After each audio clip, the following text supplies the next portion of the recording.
Merhabalar, Hobbizi bir YouTube kanalıma hoş geldiniz. Bugün sizlerle bu görmüş olduğunuz çok şık, çok cici yeleğin yapımını paylaşıyor olacağım. Yeleği gördüğümde dedim ki bunu hemen örüp paylaşmalıyım. Çünkü çok kolay ve çok hızlı bitiyor. 2 gün içerisinde şu iki parçayı örüp birleştiriyorsunuz ve kullanılır hale geliyor. Ekstradan bir şey yapmanıza gerek kalmıyor. Altına, sağına, soluna, koluna, yakasına bir şey eklemiyorsunuz. Çünkü şu kol manşetleri olsun, yaka manşeti olsun hepsini aynı anda örüyoruz. Yani sizi ekstradan uğraştıracak hiçbir şey yok. Yapılışı çok kolay. Şöyle hemen ölçülerinden bahsedeyim. Bakın koltuk altından koltuk altına olan kısmı hızlıcana baktığım zaman 42-43 santim kadar bir ölçüsü var. Yani dolayısıyla 80-85 santim bir bel ölçünüz varsa size rahatlıkla olacaktır. 36-38 beden için gayet uygun. Uzunluğuna da bakalım hızlıca. Şöyle yakadan başlıyorum, aşağıya kadar indiriyorum. 52. 52 santimde bir uzunluğu var. Bunu dilediğiniz uzunluğa getirene kadar örme imkanınız var. Ben burada bıraktım. Benim için yeterli olduğu için videonun içinde devamında zaten belli bir noktaya kadar ördükten sonra nasıl uzatacağınızı anlatıyorum. İplerimi ve tığ bilgimi de hemen girişte göstereceğim zaten. Yapılışı kolay, dediğim gibi hızlıca da bitiyor. Şu şekilde bakın, iç kısmı da böyle 2 katı üst üste getiriyoruz. Ördükten sonra birleştirme kısmında, sonrasında ense kısmından da birleştirdik ve bu şekilde hazır hale geldi. Hanım hanımcık bir yeleğimiz var. Kanalıma destek olmak için yorum yapmayı, abone olmayı, beğen tuşuna basmayı unutmayalım lütfen. Hemen yapımına geçiyorum. Kolay gelsin, çabuk bitsin. Evet, şimdi yeleğimiz iki parçadan oluşuyor. İlk parçasını ördüm şu şekilde, gördüğünüz üzere ekrana da tam sığdırmaya çalışıyorum. Bu şekilde ilkini ördük, ikincisini birlikte öreceğiz sizlerle. Şu şekilde elimde elinizde ne varsa pamuklu, akrilik ya da daha farklı modellerde, iplerde kullanabilirsiniz. Şöyle orta kalınlıkta bir ip zaten. Bakalım, Ören Bayan'ın Star serisi 300 metrelik 100 gram ağırlığında bir ip kullanıyorum.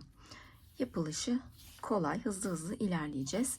İki parçayı 2 güne maksimumda yapıp bitirebilirsiniz. Şimdi ilk etapta bakın, bütün yeleğimi 5 milimlik tığla örüyorum. Fakat başlangıcında diğer yeleklerimde de yaptığım gibi 3,5 numaralı tığ kullanacağım. Çünkü başlangıcını halka olarak düşündüm. Zincir çekerek de başlayabilirsiniz. Böylesi çok daha kolay oluyor. Tavsiyem böyle başlamanız yönünde. İp kilitledik. 4 zincir, 1 2 3 ve 4 zincirimi çektim. İpimi doladım. İlk zincirimin tepesine batıyorum. Ve 3 seferde çıkıyorum. Önce biri, sonra ikisi, sonra ikisi. 3 tane zincirimi çektim. Burada bir tane halkacık oluşturmuş olduk bakın. Doladım ipimi, halkamın içine giriyorum ve 3 seferde çıkıyorum. 1 2 ve 3. 3 zincir, 1 2 3 zincir doladım ipimi, ikinci halkamın içine giriyorum ve 3 seferde çıkıyorum. Bu şekilde tekrar 3 zincir, 26 tane halkacık olana kadar devam edeceğiz. Küçük tığla başlamamın sebebi de burası koltuk altına denk gelecek. Buranın böyle çok salmasını istemediğim için, büyük tığla yaptığım zaman çok salıyor. Böyle çok daha toparlayıcı, derli toplu olduğunu düşündüğüm için bu şekilde 26 tane olana kadar devam edelim. 26 tane halkama ulaştım. Artık 3,5 numaralı tığımı bırakıyorum. 5 numaralı tığıma geçiyorum. Şuradan hemen kaldığımız yerden tekrardan şunu takalım. 3 tane zincirli yukarı çıkıyorum. 1 2 3. Elimizi çok sıkmıyoruz. Çok da böyle bol bırakmıyoruz. Yani tığımızın el verdiğince bir bollukta olacak. 3 tane zincirli yukarı çıktık. Doladım ipimi. Halkamın içine 3 tane ikili trabzan yapıyorum. Önce ikisini, sonra ikisini doladım. 3 tane ikili trabzanımı yaptım. 3 ikili trabzan, bir tane de yanına çıkmış olduğum üçlü zincirim var. Devam ediyorum şimdi, bütün halkalarımın içine 3 tane ikili trabzan yapıyorum sıramın sonuna kadar. Halkalarımızın içini doldurduk. Bakın, son halkama da 3 tane ikili trabzanımı yaptıktan sonra ipimi doluyorum ve şu başlangıçtaki zincirime bir tane daha trabzan ekliyorum. Başlangıçtaki zincirime battım. Buraya da bir tane ikili trabzan yapıyorum. Şu şekilde. Sonra 3 tane 1 2 3 tane zincir çekerek döndük. İpimi doladım.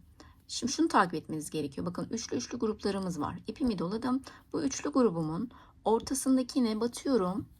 İkili trabzanımı yapıyorum. Araya 2 tane zincir doladım ve aynı noktaya tekrardan batıyorum. Bir tane daha ikili trabzan. İpimi doladım. Diğer halkamın üzerine örmüş olduğum 3 tane ikili trabzanım var. Bunun ortasındakine batıyorum. Bakın 3 taneler. Ortasındakine battım. İkili trabzan, 2 tane zincir doladım ve aynı noktaya tekrardan batıyorum. V'ler oluşturuyoruz burada. Doladım ipimi. Burada zincir yok. Bir sonraki üçlü grubuma bakıyorum. Ortadakini bulup üzerine batıyorum. Bir tane ikili trabzan. Arada 2 tane zincir doladım ve tekrardan aynı noktaya batıyoruz. İkili trabzan. Bu şekilde sıra sonuna kadar devam ettireceğiz. Doladım ipimi. Bir sonraki üçlü grubumu buldum. Ortasındakine batıyorum. Ve arada 2 tane zincir doladım ve aynı noktaya tekrardan batıyorum. Bu şekilde bakın V'ler oluşturmuş oluyoruz. 1, 2, 3, 4 oldu şu an. Bu devam edecek. 26 tane üçlü grubumuz vardı. V'mi yaptıktan sonra zincir çekmiyorum. İpimi dolayıp bir sonraki üçlü grubumuzu buluyoruz. Şurası bakın. Üçlü grubumuzu bulup ortasındakine batıyoruz. Bir tane ikili trabzan. Arada 2 tane zincir doladık ve aynı noktaya tekrardan batıyoruz. İkili trabzan. Böylelikle V'mi oluşturmuş oldum. Sıra sonuna kadar bunu devam ettirelim. Sıra sonuna geldiğimizde bakın şurada son V'mizi yaptıktan sonra şu başlangıçta bir tane trabzanımız daha var. Zincir çekerek bir trabzan oluşturmuştuk. Doladım ipimi. Bunun da tepesine batıyorum. Son V'mi yaptıktan sonra buraya da bir tane ikili trabzan örüyoruz. Şimdi burada kıvrım vermemiz gerekiyor. Bu yüzden bir ayrım yapacağız. Bunu da 2 tane noktaya belirleyici koymamız gerekiyor. V'lerimizi sayıyoruz. Bakın 1, 2, 3, 4, 5, 6, 7. 7 tane V'mi sayıyorum. Bunları normal öreceğim. 1, 2, 3, 4, 5, 6, 7. Bu 7. V. Şöyle bir tane bacağına işaretleyicimi koydum. Sondan da sayıyorum 7 tane. 1, 2, 3, 4, 5, 6, 7. Bu V'me de şöyle bir bacak işaretledim. Bundan sonra çünkü bir kıvrım olayına gireceğiz. Yuvarlak bir yelek parçası çünkü. Şu şekilde 3 tane zincir çekiyorum ve çevirdim. Doladım ipimi. İlk V'min içine giriyorum ve 3 tane ikili trabzan. Şimdi belirleyicinin olduğu yere gelene kadar bu V'lerimizin içine girip 3'er tane ikili trabzan yapıyoruz. Bir tanesini yaptım. Hiç zincir yok. İpimi doladım. Bir sonraki V'min içine atlıyorum. 3 tane ikili trabzan yapıyorum. Tekrardan hiçbir zincir çekmeden doladım ve bir sonraki V'min içine atlıyorum. Buraya da 3 tane ikili trabzan, şu belirleyicinin olduğu noktaya kadar gelelim. Yani 7 tanesinin içine üçerli gruplar halinde trabzanlarımızı örerek şuraya kadar gelelim. Şu şekilde 7 tanenin içini üçlü gruplar halinde doldurdum. Bakın tam şu noktaya gelene kadar. Burayı zaten işaretlemiştik. Şu aradaki kısımları, burada da 7 tane bıraktık. Aradaki kısımların hepsine 6 tane ikili trabzan yapacağız. Yine zincir yok. Doladım. Direkt V'min içine atladım.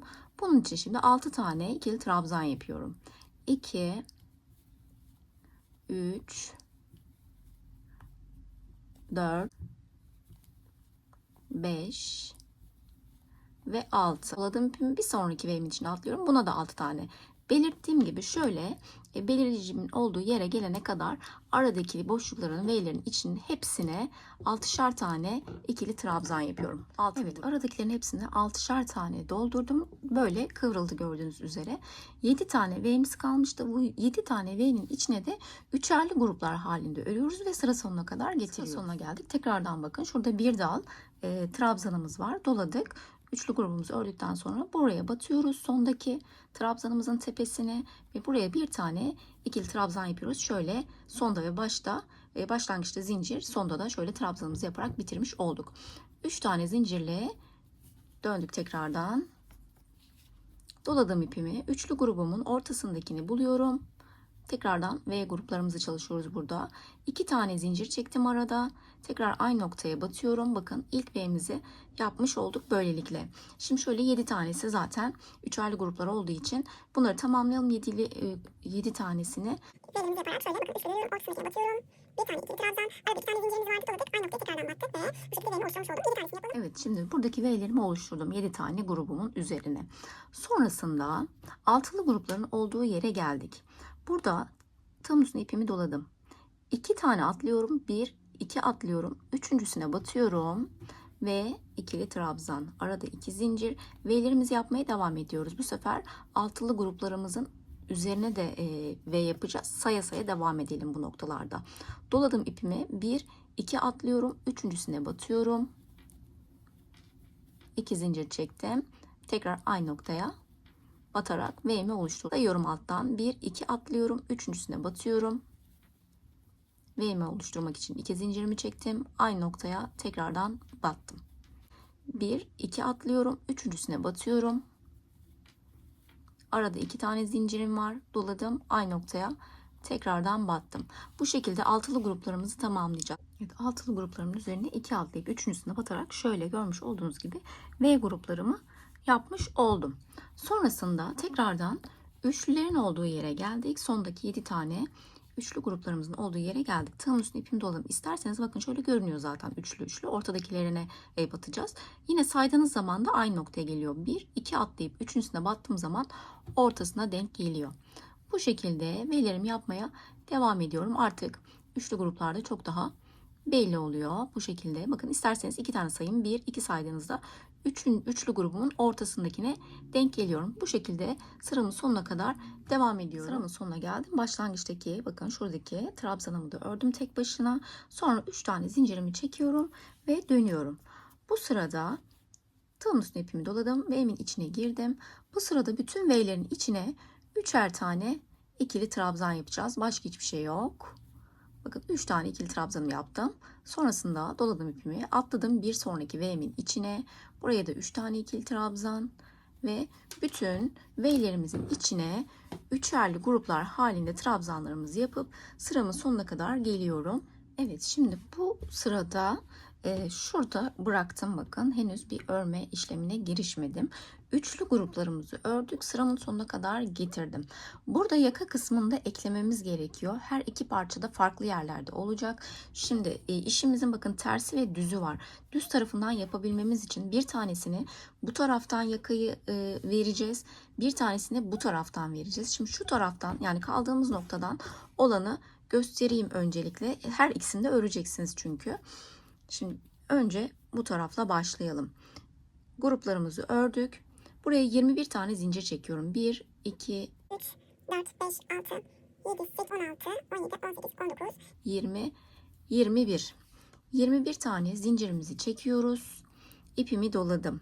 Sayıyorum şimdi şuradan itibaren.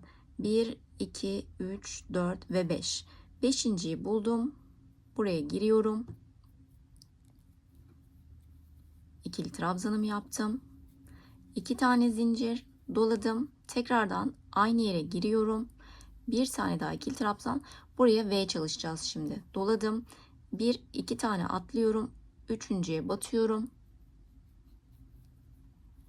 Bu kısmı ben biraz böyle abidik gubidik örüyorum ama siz daha düzgün yaparsınız. 2 tane zincir çektim. Tekrar aynı noktaya giriyorum. Ve ikili trabzan. Bu şekilde bakın başlangıçta bir tane tek dalımız var. Sonrasında V'mi oluşturdum 2 tane. Toplamda 6 tane olacak şekilde burayı doldurmanız gerekiyor. 1, 2 tane zincirimi atlıyorum. üçüncüsüne batıyorum. İkili trabzan, arada 2 tane zincir ve tekrardan aynı noktaya battım ve bir tane daha ikili trabzan yapıyorum. Bu şekilde dediğim gibi 6 tane olacak şekilde ilerletiyoruz. Evet, şöyle göstermek istiyorum. Biraz büyütelim. Şöyle 6 tane V'mi yaptım. Son V'mi son zincirin içine ördüm. Sonrasında bakın 2 dal atlıyorduk ya, 2 sıra pardon. Şöyle oluyor. Son zincirimi yapınca V'mi burayı ve burayı atlayıp üçüncüsüne geldiğimde 3 tane trabzanımın ortasına denk getirmiş oluyorum. Buradan itibaren devam ediyoruz yani. 1, 2 atlıyoruz, üçüncüsüne batıyoruz. Sonrasında aynı şekilde zaten sıra sonuna kadar devam ettireceğiz. Şimdi bu taraftan yaptığınızda V'ler böyle başlayacak. Bir de öbür taraftan görelim. Yani şu başlangıçta 6 tane V'nizin olması gerekiyordu. Son V'niz de şu tam dipteki zincire denk gelsin. Sonrasında şu tek dalımızı 1, 3 tanenin tek bacağını 2 sayıyoruz. Üçüncüye de ortadakini atlayarak V'mizi yapıyoruz. Sonrasında zaten basit. Üçlü gruplarımızın tam ortalarına denk getirecek şekilde V'lerimizi yapmaya devam edeceğiz. Şimdi sıra sonundaki şekli nasıl olacak? Bu sıra başındaydı. Bunu buradan söküyorum. Çünkü ben öbür tarafı zaten yaptım. Şimdi sıramın sonuna geldiğimde şu şekilde bu tarafı gösterdim. Bakın ipim burada. Bir de şöyle bitiş noktasından nasıl yapacağız? Burayı ördük geldik V'lerimizle. Şuradan girelim hemen. Şuradan incecik tığımla gireyim.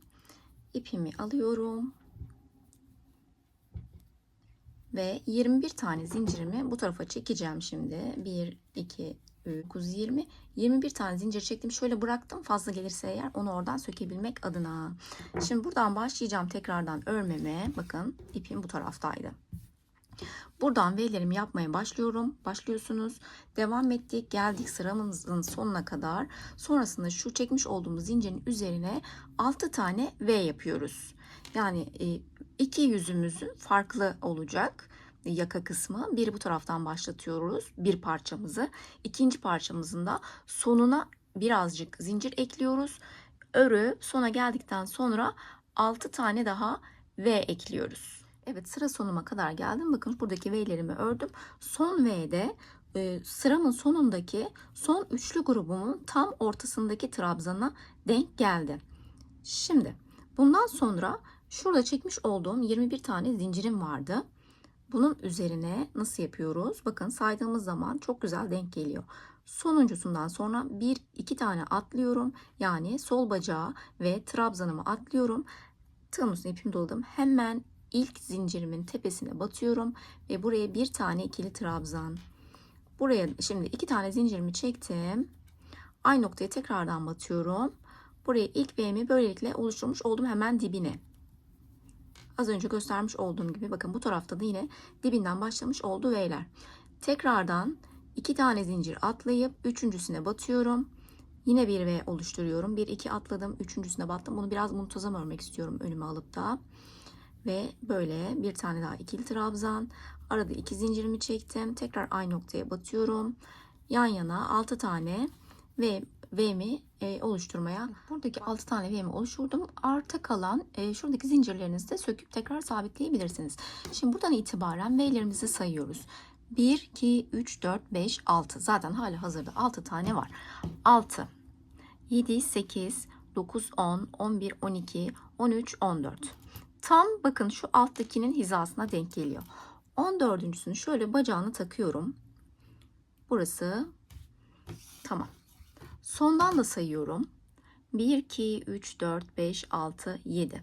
Yedincisinin bacağına takıyorum. Şöyle belirleyicimi. Yani şaşırmamak için bunlar. Taktık. Şimdi devam ediyorum. Bakın bu tarafta. Yeni oluşturmuş olduğum V grubundan itibaren örmeme devam ediyorum. Şurada kalmışız. 3 tane zincir. 1, 2, 3 zincirimi çektim ve döndüm. Burada belirlediğim noktaya gelene kadar V'lerimin içine üçlü gruplar halinde ikili trabzanlar örüyorum. Doladım. İlk V'nin içine girdim. 1, 2 ve 3 tane. Bir sonraki V'nin içine girdim. 3 tane. Belirleyicim olduğu noktaya gelene kadar bütün V'lerimizin içine 3'er tane ikili trabzan yapıyoruz. Doladım. Bir sonraki V'nin içine. Evet, şimdi şöyle gördüğünüz gibi 14 tane grubumu üçlü gruplar halinde ikili trabzan yaparak doldurdum. Şimdi bu noktada, hatta belirleyicim de burada zaten. Doladım ipimi. Bir sonraki V'min içine 6 tane ikili trabzan yapıyorum. 2, 3, 4, 5 ve 6 tane ikili trabzan. Bir sonraki V'min içine 3 tane. 1, 2 ve 3. Bir sonrakinin içine 6 tane. Şimdi şu şekilde yapacağız. Bu noktadan itibaren bakın belirleyicimiz burada. 14 tane üçlü yaptık. 15.sini artık altılı grup. Sonrasına üçlü, sonrasına altılı. Bir üçlü, bir altılı, bir üçlü, bir altılı yaparak bu noktaya kadar getiriyoruz. Şöyle dolandık geldik tekrardan bakın. Bir üçlü, bir altılı, bir üçlü, bir altılı yaptım. Belirleyicimin olduğu noktaya geldim. Onun öncesinde altılı grubum var. Bundan sonraki şurada saydığımızda 7 tane V'miz vardı. Bunların içine de üçerli gruplar halinde yapıp sıramızın sonuna kadar getiriyoruz. Sıramızın sonuna geldiğimizde tam uzun ipimi doladım. Şu başlangıçtaki trabzanımızın tepesine batmayı da unutmuyoruz. 1, 2, 3 tane zincirimi çektim ve döndüm. Bu sırada tekrardan V'lerimizi çalışacağız. Doladığım 3 tane grubumun tam ortasına batıyorum. İkili trabzan, arada 2 tane zincirimiz var. Doladık, tekrardan aynı noktaya battık. Bu şekilde üçlü gruplarımızın tam ortalarına batarak tamamlıyoruz V'lerimizi. Sonrasında 2 atlıyoruz, üçüncüsüne batıyoruz. 2 atlıyoruz, üçüncüsüne batıyoruz şeklinde bu sırayı tamamen V'lerimizi yaparak bitirelim.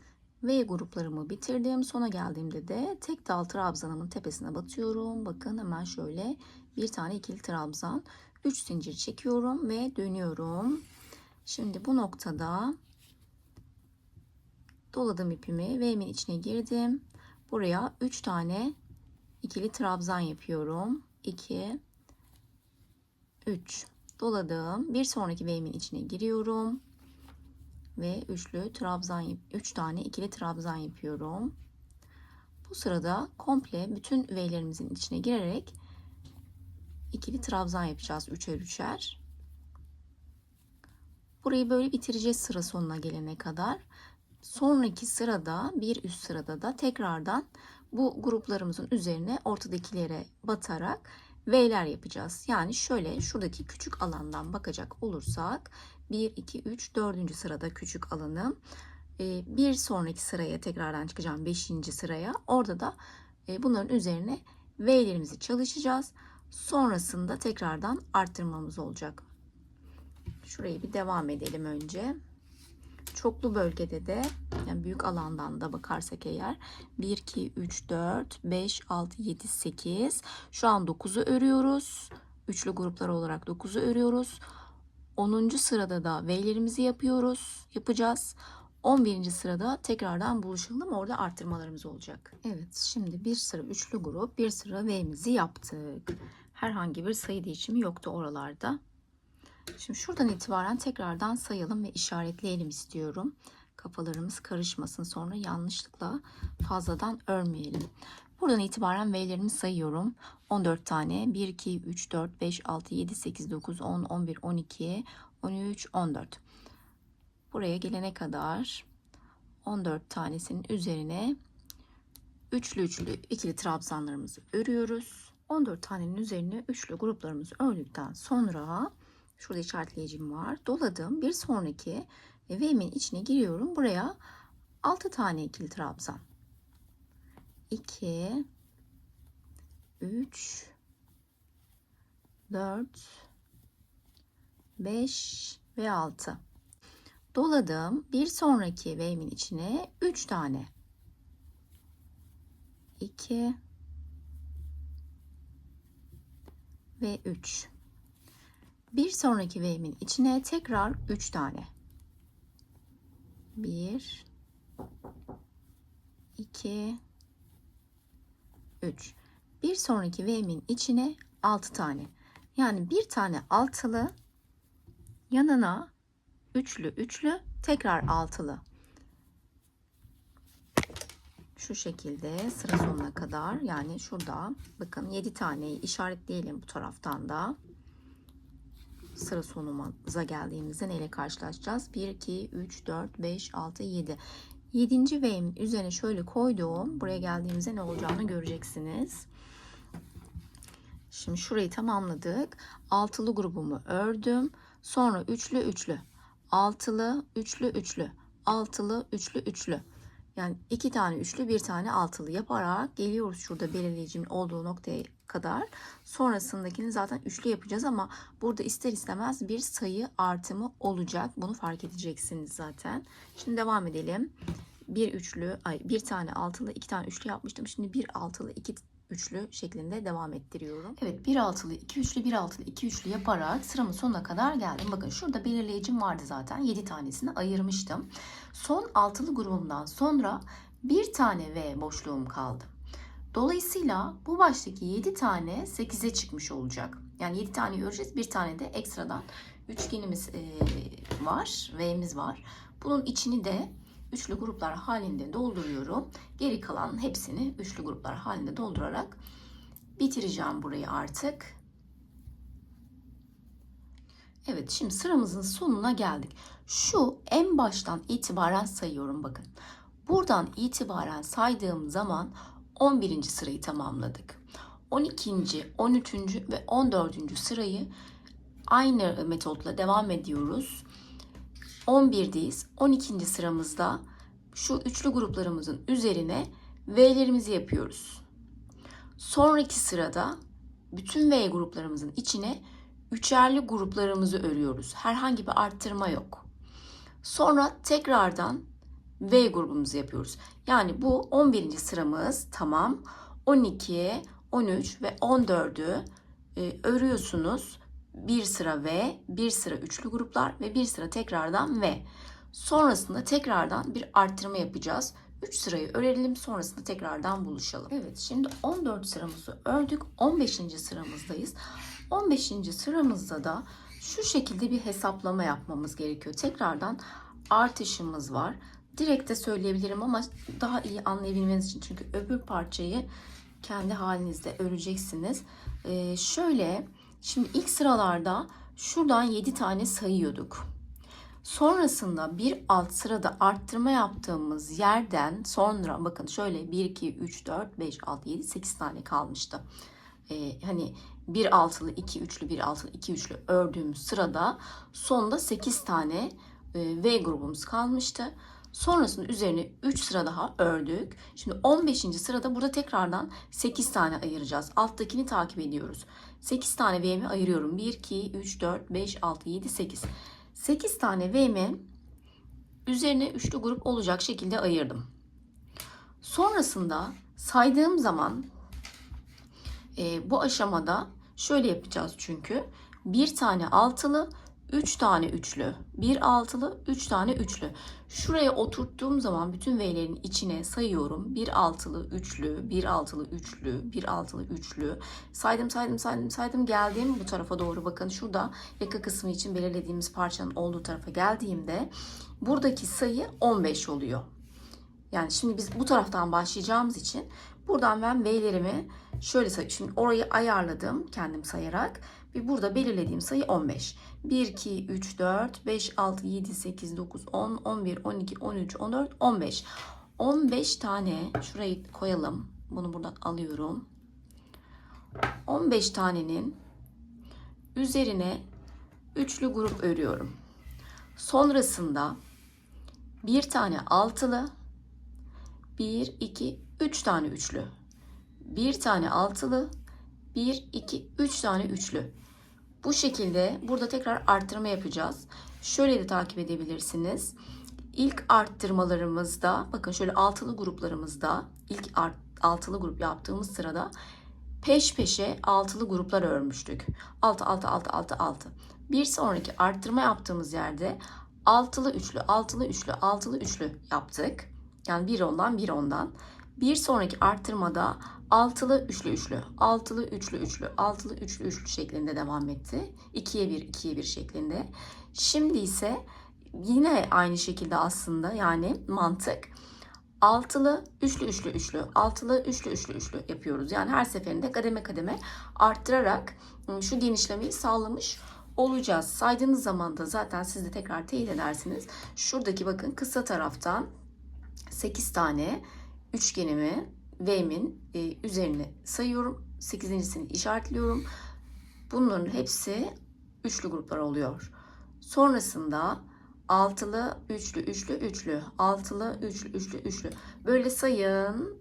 Şu sona kadar geldiğinizde Yani normal şartlarda 14 tane kalıyordu. Bir tane daha ekstradan üçlü grubumuz oluyor. 15 tane. Buradan başladığım için şimdi ben biraz uzattım lafı daha iyi anlaşılabilmesi için.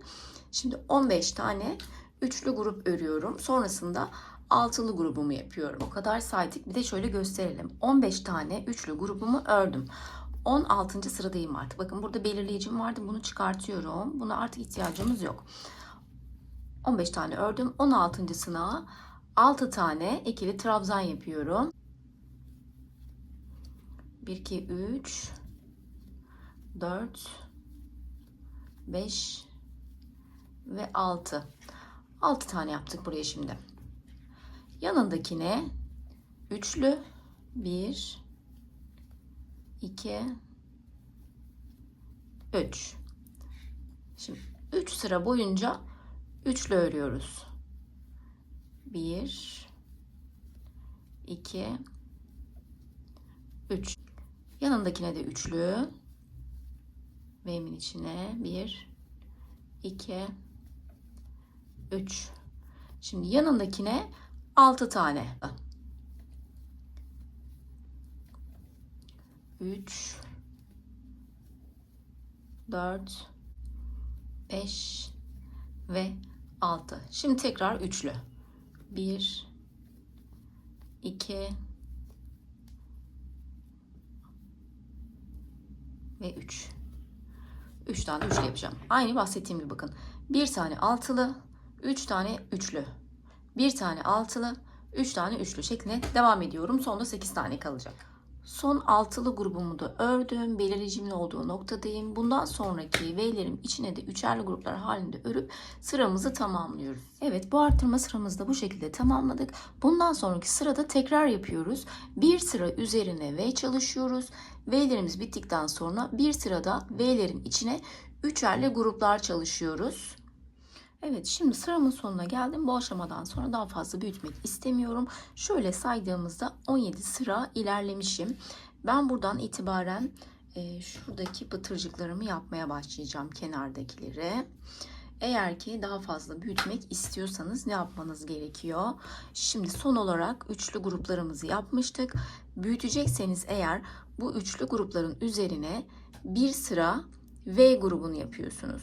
V grubunu yaptıktan sonra şu bir alt sıradaki arttırmamız bir altılı, 3 tane arada üçlü, sonra bir altılı daha ve sonra üçlü.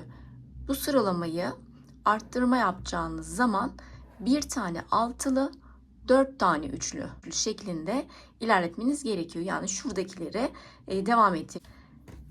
Yeleğinizin boyutlarını büyütmek istiyorsanız. Şimdi şurada sondaki noktaya geldiğimde ben örgüme devam ediyorum. Üçlü gruplarımı ördüm. Sondaki tek dal trabzanımı da ördüm. Bir tane zincir çekip dönüyorum. Pıtırcıklarımı yapacağım. Burada şimdi hemen görmüş olduğum ilk trabzanımın içine batıyorum. Bir tane sık iğne.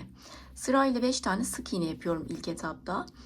Bu 1 olsun. 1, 2, 3, 4 ve 5. sık iğnemi yaptım.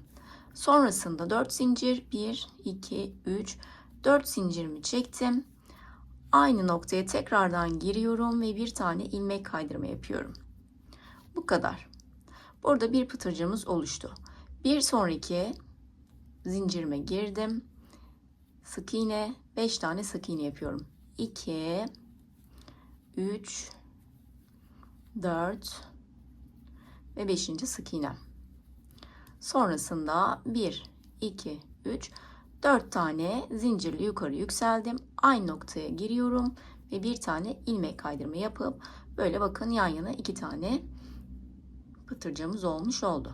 Bu şekilde bütün yeleğimin çevresini dolanıp sonrasında birleştirme işlemlerimize geçeceğiz. Evet, şimdi yeleğimin birleştirme kısmına geçiyorum. Şöyle 2 parça örmeniz gerekiyor. Aynı boyutlarda. Şu şekilde bakın, iç kısmı ters yüzü, dış kısmı düz yüzü. Düz tarafından dikmeye başlıyoruz. İster dike dike, ister tığınızla örerek de birleştirme yapabilirsiniz. Şu şekilde bir tık şöyle üst üste getireyim. Burası yakamızdı. Yaka kısmını şu şekilde birleştiriyorum karşılıklı.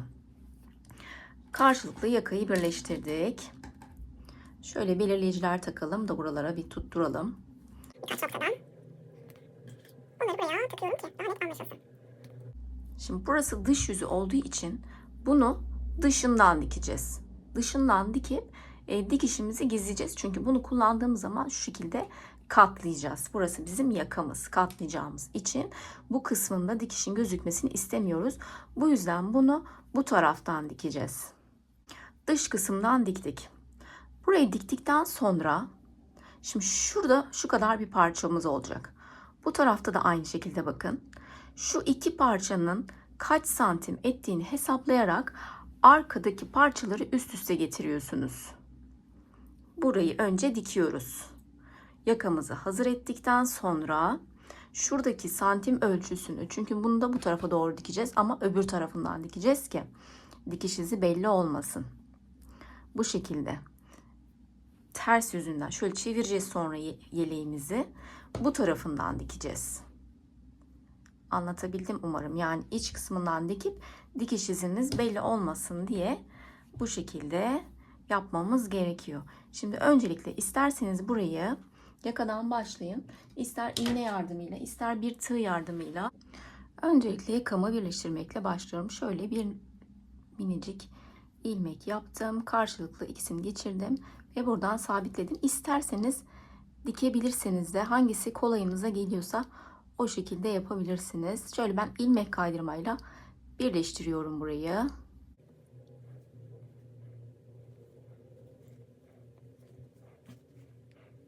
Şimdi yakamızı düz kısmı bize dönükken diktik üst kısımdan şu şekilde.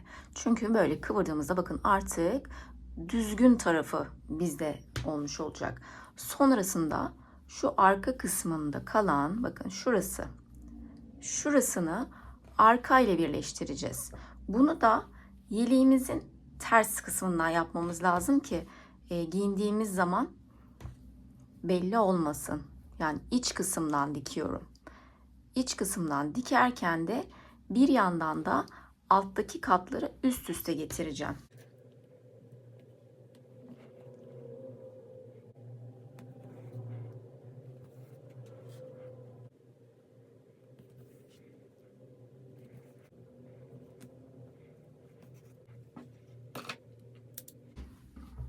Bu şekilde bir dikim yaptıktan sonra bakın şöyle gayet muntazam iplerimizi de saklıyoruz.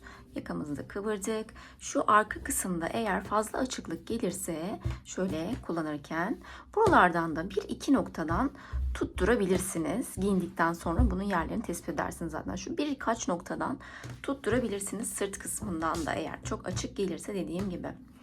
Bu şekilde şuradan da ipimizi keselim. Bunları gizliyoruz şimdi. Böylelikle videomuzun sonuna gelmiş olduk. Beğendiyseniz yorum yapmayı, kanalıma abone olmayı, beğen tuşuna basmayı unutmayın lütfen. Bir sonraki içerikte görüşmek üzere. Hoşça kalın.